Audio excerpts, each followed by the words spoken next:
في الفيديو ده هقول لكم على 3 اسرار لو عملتوها الكيكه هتنجح معاكم من اول مره ومستحيل تفشل معاكم تاني. النهارده بقى جربت فكره مختلفه خالص، حطيت المربى جوه عجينه الكيك وبصراحه ما توقعتش النتيجه دي خالص. النتيجه بجد صدمتني، الكيكه طلعت هشه وطريه جدا وطعمها عامل زي النايتي بالظبط. ميكس المربى بقى مع الكيك طعمهم بجد خرافه، انا متاكده ان انتوا لو جربتوها مره هتعتمدوا الوصفه عندكم على طول.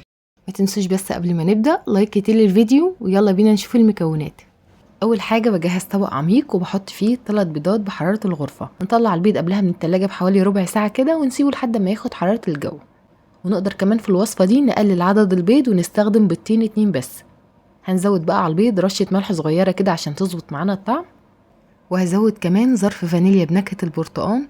عايزه اقول لكم بقى ان الفانيليا دي بتنقل الكيكه في حته تانية خالص، حرفيا كده بتخلي طعمها رهيب. دلوقتي بقى هنزود كوبايه الا ربع من السكر. بالنسبه لحجم الكوبايه انا استخدمت كوبايه معياريه بحجم 250 مللي. لو مش موجوده بنستخدم اي كوبايه عصير، بس اهم حاجه نعاير كل المكونات بنفس الكوبايه. اهم حاجه كمان نستخدم سكر يكون لونه فاتح عشان السكر الغامق ممكن يغمق معانا لون الكيك. هبدا ان انا بقى اقلب السكر والبيض والفانيليا مع بعض كويس جدا. نقلبهم بقى بالمضرب الكهرباء بالمضرب اليدوي. نقلبهم بقى كويس جدا حوالي 5 دقايق كده لحد ما نوصل للقوام اللي انتوا شايفينه ده. القوام بيتحول لقوام كريمي واللون بتاعه بيبقى فاتح بالشكل ده. دلوقتي هبدأ اضيف نص كوباية من الزيت النباتي. اهم حاجة كمان نستخدم زيت يكون نوعه كويس، ما يكونش ليه اي ريحة خالص عشان ريحة الزيت ما تظهرش معانا في طعم وريحة الكيك. هضيف الزيت واقلب كويس جدا.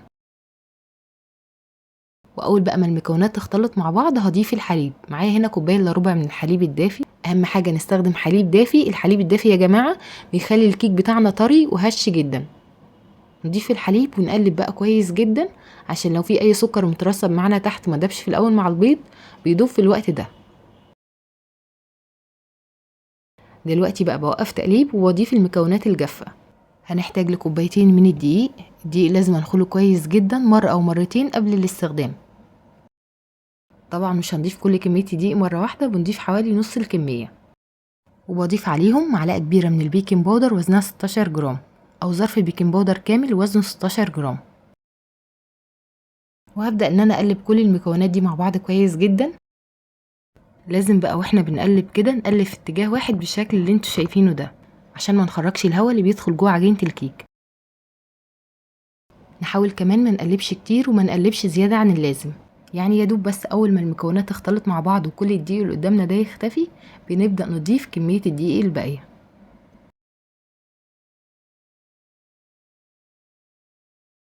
وهنرجع برضو نقلب بنفس الطريقه في اتجاه واحد بالشكل ده. نقلب بقى كويس جدا لحد ما الدقيق ده كله يختفي.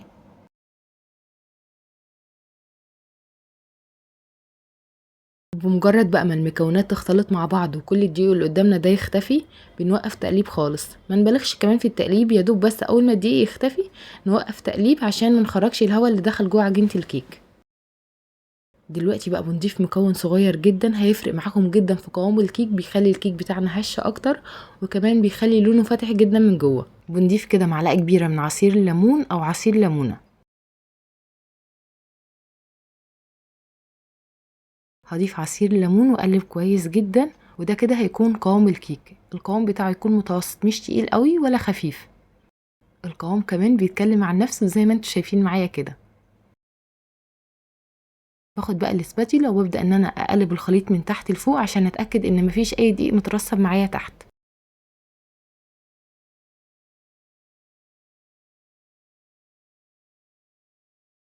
كده خلاص الكيك بتاعنا بقى جاهز. بجهز بقى صينيه مقاس 25 في 30، بدهنها كويس جدا بماده دهنيه سمنه او زبده او زيت، وافضل حاجه ان احنا ندهنها بزبده عشان الكيك ما يلزقش، وبعدين بديلها كده رشه دقيق.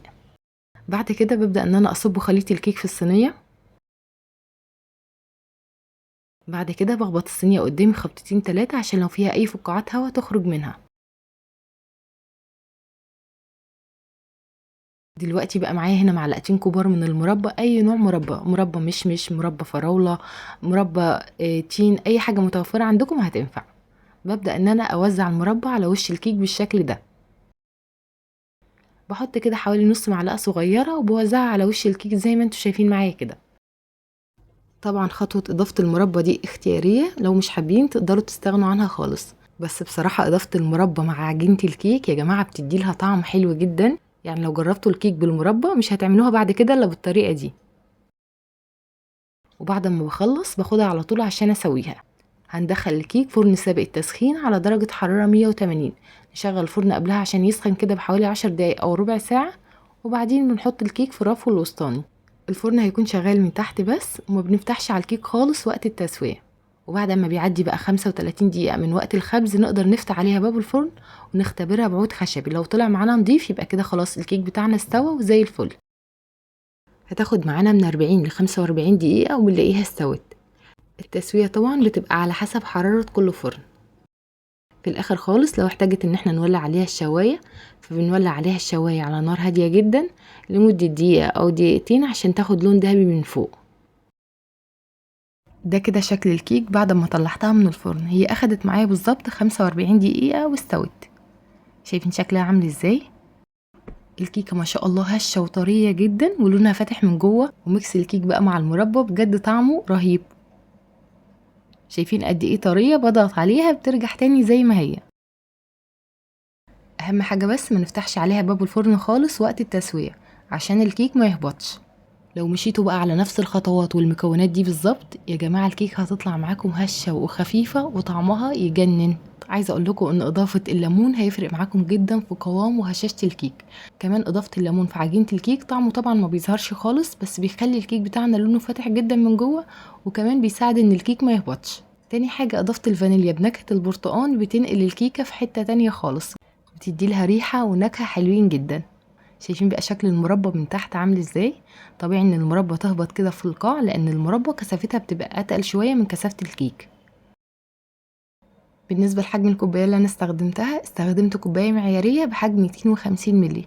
تقدروا بقى لو الكوباية دي مش متوفرة بنستخدم اي كوباية عصير، بس اهم حاجة بنعاير كل المكونات بنفس الكوباية. وتقدروا كمان تقللوا عدد البيض لبيضتين 2 بس. شايفين الكيك من جوه عامل ازاي؟ هشة وطرية وطعمها حلو جدا، وكمان ما فيهاش اي ريحة زفرة خالص. هسيب لكم كل المكونات مكتوبة في صندوق الوصف تحت الفيديو. ولحد هنا وصلنا لنهاية الفيديو. بتمنى فيديو النهاردة يكون عجبكم واستفدتوا منه، ولو اول مرة تشوفوني ما تنسوش تشتركوا في القناة وتحطوا لايك للفيديو ده، واشوفكم على خير ان شاء الله في فيديو جديد. مع السلامة.